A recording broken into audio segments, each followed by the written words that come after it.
5940-এর কাছাকাছি গিয়ে আবারও থেমে গেল ডিএসিএক্স। তাহলে কি বুল রান দুর্বল হয়ে যাচ্ছে, নাকি এটা শুধুই একটি হেলদি পুলব্যাক? চলুন চার্টে দেখে নেওয়া যাক আজকের পুরো মার্কেট পিকচার। আসসালামু আলাইকুম, আশা করি আপনারা সবাই ভালো আছেন। তো আজকের মার্কেটের ওভারঅল ট্রেন্ড কিন্তু বুলিশ রিকভারি অবস্থায় রয়েছে, অর্থাৎ আপ ট্রেন্ড কিন্তু এখনও অক্ষুণ্ণ রয়েছে। মার্কেট ব্রেথ কিন্তু আমরা আজকেও স্ট্রং দেখতে পাচ্ছি, অর্থাৎ বাজারে কিন্তু বাইং পার্টিসিপেশন এখনও ভালো রয়েছে। লিকুইডিটিও স্ট্রং, যা বাজারে অ্যাক্টিভ মানি ফ্লোয়ের উপস্থিতি নির্দেশ করছে। আজকে কিন্তু স্মার্ট মানির সবচেয়ে বেশি সক্রিয় ছিল আমরা দেখেছি mutual fund, textile, engineering, insurance এবং ফিনান্সিয়াল ইনস্টিটিউশন সেক্টরে। তবে রিস্ক লেভেল কিন্তু এখনও মডারেট, কারণ ডিএসিএক্স কিন্তু এখনও গুরুত্বপূর্ণ রেজিস্ট্যান্স জোনের কাছাকাছি অবস্থান করছে আমরা দেখতে পাচ্ছি।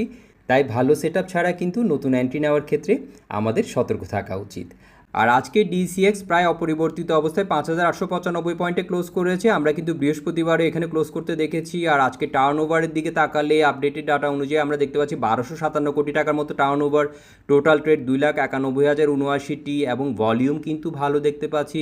51.43 কোটি শেয়ার হাত বদল হয়েছে এবং 192টি অ্যাডভান্সার্সে ছিল, ডিক্লাইনার্সে 149 এবং আনচেঞ্জড অবস্থায় 44 আমরা দেখতে পাচ্ছি। তো মার্কেট ব্রেথ কিন্তু ইতিবাচক, যেটা বলছিলাম। আর তবে আমাদের একটা জিনিস কিন্তু মাথায় রাখতে হবে, সেটা হচ্ছে স্ট্রং মার্কেট ব্রেথ মানে যে সব স্টক সমানভাবে বাড়ছে সেটা কিন্তু না।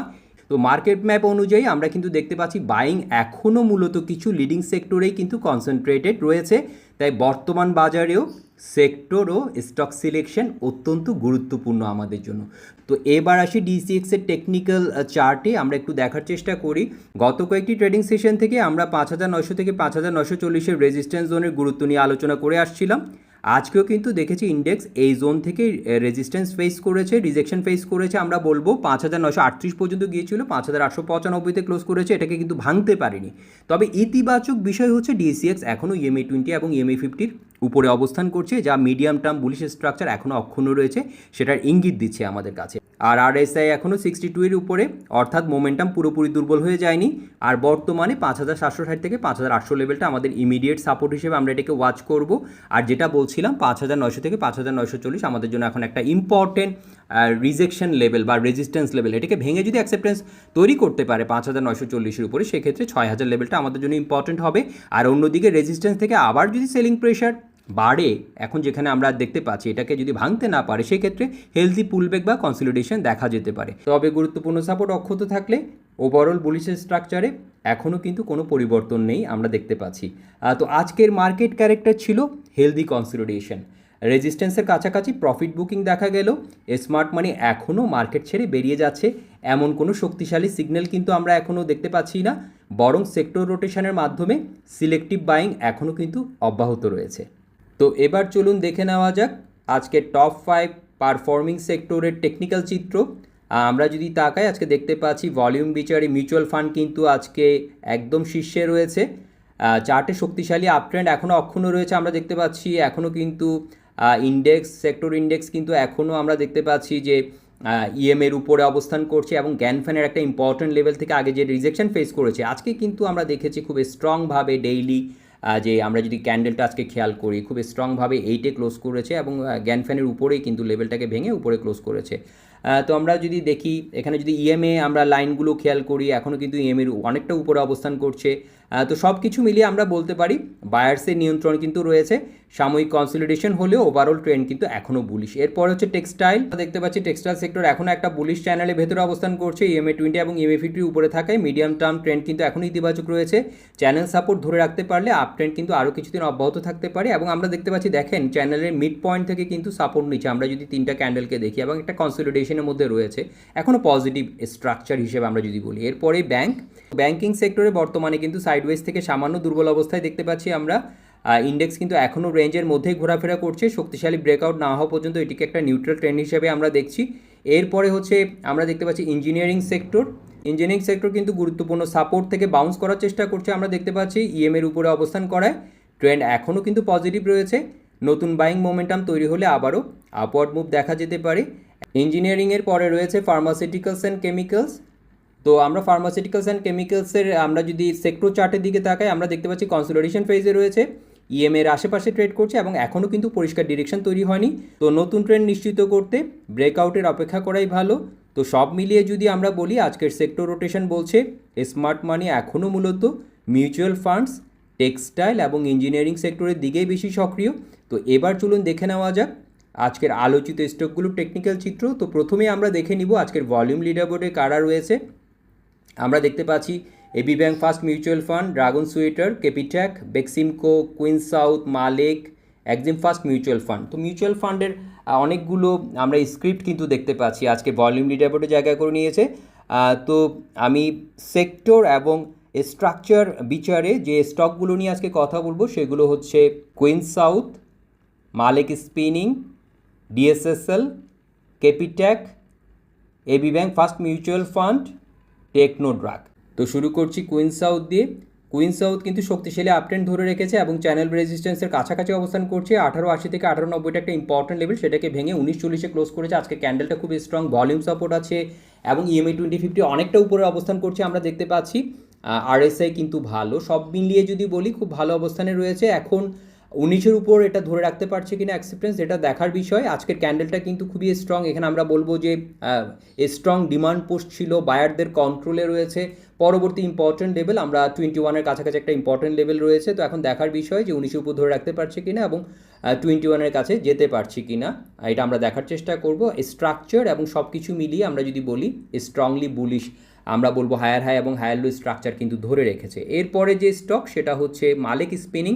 তো মালেক স্পিনিং নিয়ে আমি কিন্তু শেষ যে কথা বলেছিলাম সেখানে বলেছিলাম যে আমরা প্রথমে 48-60-এর কাছাকাছি একটা লেভেল আপনাদের সাথে শেয়ার করেছিলাম, পরে সেটাকে আমরা দেখেছি একটা লেভেলের কাছ থেকে রিজেকশন ফেস করছিল 46।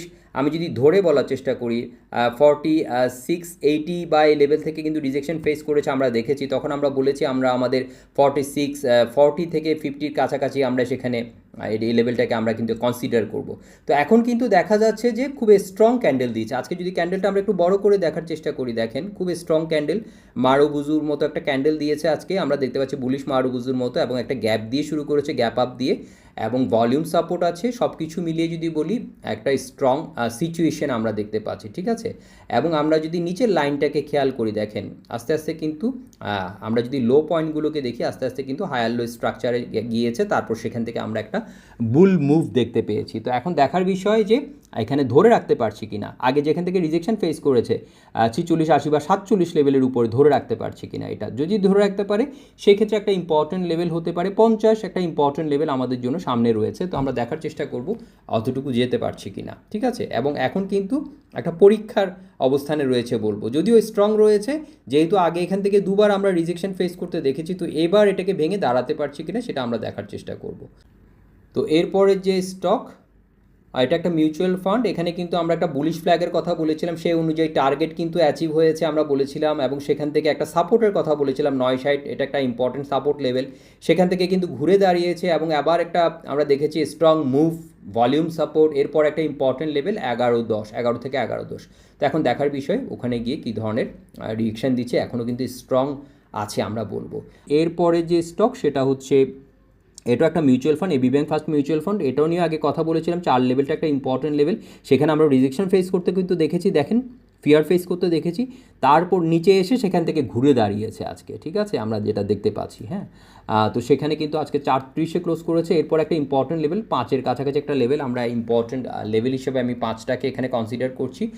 তো ভলিউম সাপোর্ট কিন্তু রয়েছে এবং একটা রাউন্ডিং বটম শেপের মতো হয়ে সেখান থেকে ঘুরে দাঁড়িয়েছে। এখনও কিন্তু আমি এটাকে ভালো দেখতে পাচ্ছি, যদিও একটা রিজেকশন, আমরা একটা সম্ভাব্য রিজেকশন দেখতে পাচ্ছি 450-এর কাছাকাছি। তো এখানে আমরা একটু নজর রাখার চেষ্টা করব যে এখানে কী ধরনের রিয়েকশন দেখাচ্ছে, এটাকে ভেঙে দাঁড়াতে পারছি কি না। যদি পারে সেক্ষেত্রে 5 লেভেলটা আমাদের জন্য ইম্পর্টেন্ট হতে পারে।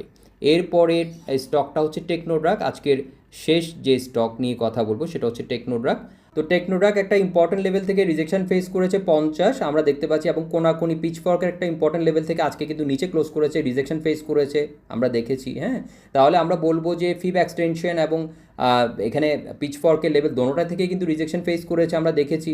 তো এখন 50-এর উপর দাঁড়াতে পারলে 53-80টা ইম্পর্টেন্ট হবে। আর নিচে একটা সাপোর্ট হিসেবে একটা জোন বলবো 45.5 থেকে 47 লেভেলটা একটা ইম্পর্টেন্ট সাপোর্ট হিসেবে এটাকে আমরা দেখছি। স্ট্রাকচার কিন্তু এখনও ভালো রয়েছে। তো আজকের মার্কেটের স্ট্রাকচার, সেক্টর রোটেশন এবং আলোচিত স্টকগুলো টেকনিক্যাল চিত্র থেকে আমরা যেটা বুঝতে পারছি যে বাজারে ইতিবাচক প্রবণতা এখনও বজায় রয়েছে। তবে প্রতিটি ট্রেড নেওয়ার আগে অবশ্যই নিজের রিস্ক ম্যানেজমেন্ট আমাদেরকে অনুসরণ করতে হবে এবং কনফার্মেশনের ভিত্তিতেই কিন্তু আমাদেরকে সিদ্ধান্ত নিতে হবে। তো আগামী ট্রেডিং সেশনে আমার সবচেয়ে বেশি নজর থাকবে 5,900 থেকে 5,940-এর রেজিস্ট্যান্স জোনের দিকে। এই রেজিস্ট্যান্স জোনকে যদি শক্তিশালী ভলিউমের মাধ্যমে ব্রেক করতে পারে তাহলে 6,000 পয়েন্টের দিকে নতুন বুলিশ মোমেন্টাম তৈরি হতে পারে। অন্যদিকে আবার রিজেকশন এলে 5,760 থেকে 5,800 সাপোর্ট জোন সবচেয়ে গুরুত্বপূর্ণ হয়ে উঠবে আমাদের জন্য। তাই আগামীকাল প্রাইস অ্যাকশন, ভলিউম, লিকুইডিটি এবং সেক্টর রোটেশন এই চারটি বিষয়ের উপরই আমার সবচেয়ে বেশি নজর থাকবে। তো ভিউয়ার্স, আজকের ভিডিও এই পর্যন্তই। ভিডিওটি ভালো লাগলে এবং ইনফরমেটিভ মনে হলে অবশ্যই লাইক করবেন এবং শেয়ার করবেন। ধন্যবাদ সবাইকে।